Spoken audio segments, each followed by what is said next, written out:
First, kailangan muna nating isalpak ang ating USB. I-open natin ang ating Rufus. Punta po tayo sa boot selection. Meron po tayong dalawang pagpipilian dito, ang Windows 10 Pro at Server, at ang pinili ko po ay Windows 10.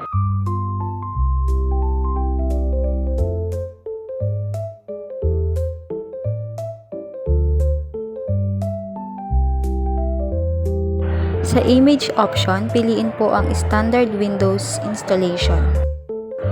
At sa partition naman po, meron po tayong dalawang pagpipilian dito, ang MBR at GPT.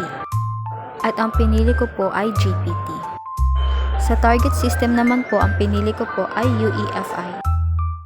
Pindutin po natin ang start at natsyega po tayong maghintay.